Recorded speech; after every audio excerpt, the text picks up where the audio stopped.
গণতন্ত্রকে শক্তিশালী করার জন্য একটি নির্বাচন দরকার। সেই নির্বাচনে একাধিক প্রার্থী থাকবে, একাধিক মার্কা থাকবে। কে কার জন্য নির্বাচন করেছেন, জাতীয় নির্বাচন, কে উপজেলা নির্বাচনে কার জন্য করেছেন, এটি আমাদের দেখার বিষয়। নির্বাচন শেষ, আমরা বলবো সবাই আমরা এক অভিযোগ।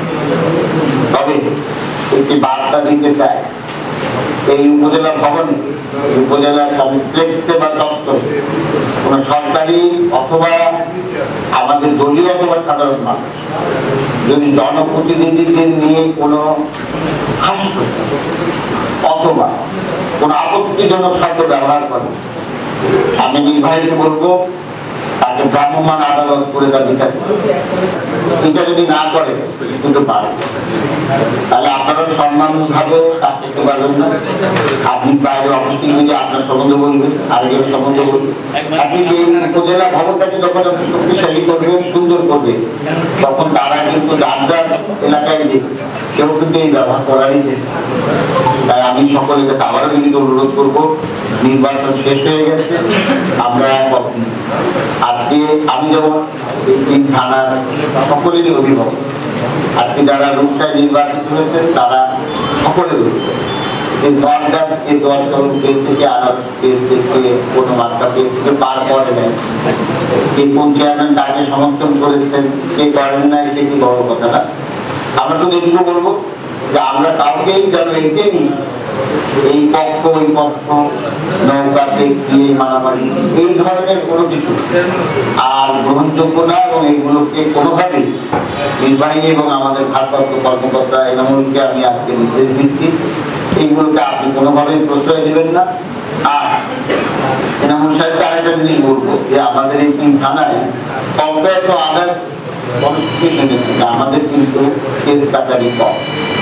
সেই ক্ষেত্রে এটার একটাই কারণ, আমি নিজে চাই না কেস, আমি চাই আলোচনার মাধ্যমে সমাধান করে মিটিয়ে দিতে। কারণ একটা কেস হলে কি হয়, সে হয়তো পরের দিন দিয়ে বা তারপরের দিন দিয়ে একটা উকিলের মাধ্যমে উকিলকে পয়সা দিয়ে জজকে খুশি করে বেল নিয়ে আসতো, রাস্তায় পয়সা করতো, এবং পুলিশ থানায় গেলে যে একবারে কিছু না করে সে কেস করতে পারে সেটাও।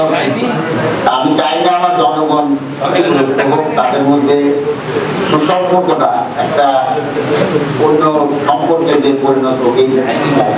তাই যে যে জিনিসগুলো আমি জানি এনামুল খুব রিসেন্টলি আসছেন এবং এনামুল অনেক সুন্দরভাবে দায়িত্ব পালন করছেন এবং অত্যন্ত ম্যাচুর একজন ভারপ্রাপ্ত কর্মকর্তা। যেখানে দেখবেন যে জায়গাটা আসলে আমাদের কেস না, এটা আলোচনার মাধ্যমে করা যায়, সেটি আপনি অবলম্বন করে আমার উপজেলার চেয়ারম্যান ভাইস চেয়ারম্যান আছেন, আমার বাংলাদেশ আওয়ামী লীগের প্রেসিডেন্ট সেক্রেটারি আছেন, ইউনিয়নের সম্মানিত চেয়ারম্যানরা, তাদের মাধ্যমে যার যার সমস্যা তাকে সমাধান করে আমাদের এলাকায় শান্তি। তবে একটা জিনিস কোনোভাবেই মানা যাবে, সেটি হলো মাদক। এই মাদককে আমাদের মুখে বলছি, প্রতিদিন মুখে সুন্দর সুন্দর গুলি আওয়াজ যাচ্ছি, আর আমরা এই মাদক কিন্তু প্রশ্রয় দিচ্ছি। এই হাউসে যারা বসে আছে, everybody is involved in this. কারণ যে মাদক ডিল করে সে তো আমাদেরই কেউ না, আর যে মাদক প্রশ্রয় দেয় সেটা প্রশাসনের কেউ না, অথবা আমাদের জনপ্রতিনিধি কেউ না। তাই আমি অনুরোধ করবো আপনাদের নতুন প্রজন্ম, যে প্রজন্মের জন্য বঙ্গবন্ধু কন্যা দেশত্ব জননেত্রী শেখ হাসিনা তিনি নিরলস পরিশ্রম করে দিয়ে একটা উন্নত সমৃদ্ধ Bangladesh, smart Bangladesh, smart economy, smart জনগণ এইগুলো করতে চাচ্ছে। এই যারা মাদক সেবী হবে তারা এই দেশ স্মার্ট বাংলাদেশ কিভাবে তারা দায়িত্ব নিয়ে পরিচালনা করবে। তাই আমার বিশেষ অনুরোধ থাকবে, তাদেরকে বললাম আপনারাই জড়িত, আমরাই জড়িত এই মাদককে উৎসাহিত করতে। যারা মোটের মাধ্যমে হয়, অন্য অন্য মাধ্যমে হয়, সবই আপনারা জানেন। আমি মনে করি মাদককে কোনো ছাড় দেওয়া যাবে। আর একটা জিনিস বলে দিই, বাল্য বিবাহ কোনোভাবে এলাও না। আমি সংসদে বক্তব্য দেওয়ার আর দিনও আপনার প্রধানমন্ত্রীর সাথে কথা বলি, এটা কোনোভাবে দেশের ক্রিমিনাল। আমি দেখেছি আমাদের সাংবাদিক এবং আমাদের জনপ্রতিনিধিরা তাকে টেনে নিয়ে 15 বছর 18 বছর বানান, এই কাজ করা যাবে না। এবং এই বিয়ে করা করেন আগেই তো বিয়ে হয়ে গেছে, এই সিস্টেম করা যাবে। কিন্তু আপনাদের অনেকেরই সাংবাদিকতা মনে হয় যেন আপনি ব্যক্তি কেন্দ্রিক, এই পেপারের মালিক আমি নিজেই, আমাকে আপনি পুষ্পরিত করার জন্য চেষ্টা করছেন। সাংবাদিকতা হবে এলাকার উন্নয়ন, রাজনীতির উন্নয়ন, আমাদের ভুল ধরিয়ে দিবেন, আরো ভুল সংশোধন করবেন। সকালে একজনকে আকাশে উঠাবেন, আবার সন্ধ্যাবেলা একজনকে পাঠাবে নামাবে।